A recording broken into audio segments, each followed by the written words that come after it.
Doug Pederson won the Eagles the Super Bowl by not blinking against Bill Belichick, Minneapolis. All week long, the Eagles had this air about them.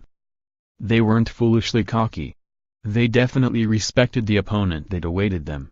They in no way said or did anything to take away from the greatness of the New England Patriots. But they knew that they too had something special deep within them, and that they had no reason to doubt their capabilities as they prepared to face off with one of the league's greatest dynasties. And so when they found themselves down to the New England Patriots with mere minutes left in the fourth quarter, and facing fourth down around midfield, the Eagles did what they always do.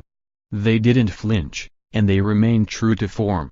They converted, just as they had at a league-leading rate all season long, and they marched downfield and scored.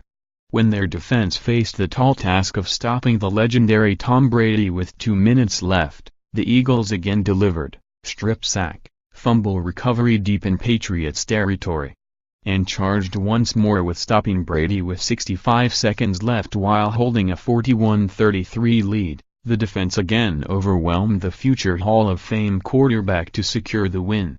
And when the clock ticked to 0, and Philadelphia secured one of the greatest upsets in Super Bowl history, the players exuded elation as they sprinted onto the field and embraced with confetti raining down, but not an ounce of surprise.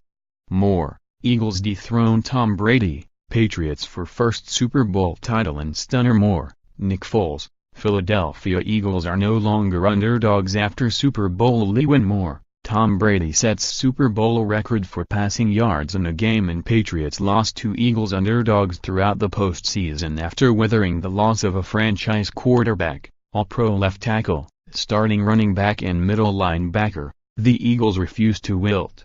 They remained resilient. They remained confident. They remained aggressive. Call it a trickle down from the top. Doug Pederson didn't care that he was going up against Bill Belichick, the greatest coaching master of in-game adjustments of all time.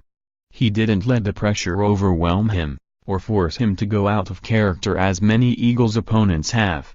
Instead, Pederson remained just as aggressive as ever. Pederson, the career backup quarterback turned coach, has developed a reputation for aggressive and unconventional approaches, his gambles on fourth downs, his use of college concepts into the pro game. Some would describe Pederson as a gambler or risk-taker. But he disagrees.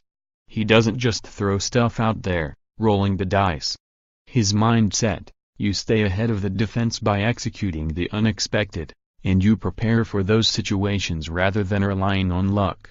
Even after he masterfully orchestrated a script that rendered the league-leading Vikings defense toothless in the NFC Championship game, Pederson's game-planning skills remained underrated.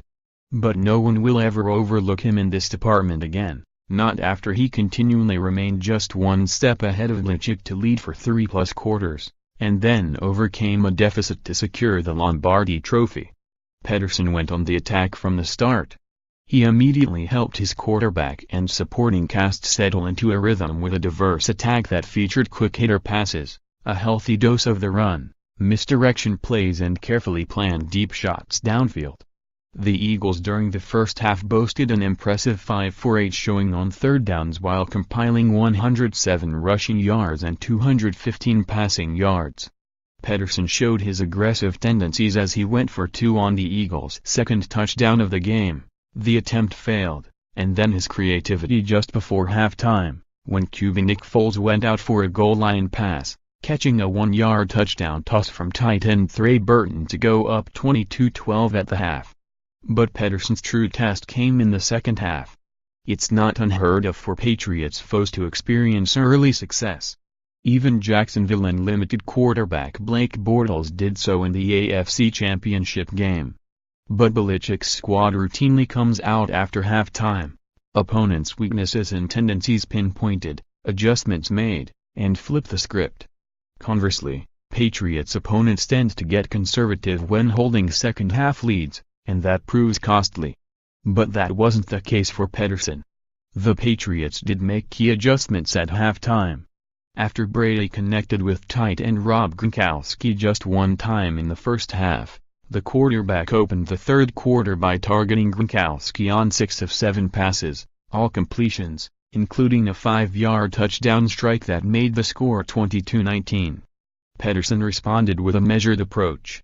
He continued to sprinkle in the run, to keep the Patriots off balance, and then dialed up a 22-yard strike from Foles to Corey Clement, and the Eagles regained a 10-point lead.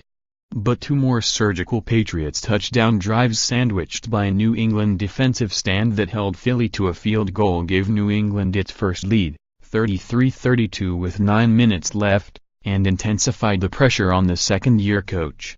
Pederson stayed true to form. Facing 4th and 1, down 33-32 with 5:39 left to play, Pederson went for it, of course. Others might have punted and asked their defense for a stop in the ball, but that's not Pederson's style.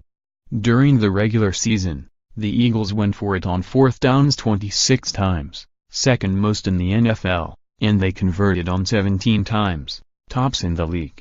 So, when the Patriots stopped Torrey Smith for no gain on 3rd and 1, Foles and his offensive teammates didn't even take a step toward the sideline. Foles went to the trusty Zach Ertz for 2 yards and the first down, and just like that, the Eagles had their mojo back. 3 plays later, Foles threaded the needle to Nelson Agholor for an 18-yard gain that put the ball in New England territory. A short time later, with 2:21 left on the clock, rather than try to milk more time, facing 3rd down from the 11, Pederson went for the score, and the lead, rather than a first down. Foles connected with Ertz, who dove into the end zone. 2 defensive stands and a field goal later, Pederson and company completed their mission, delivering to their championship-starved city the most unlikely of happy endings. But was it unlikely? The Eagles and coach will say of course not.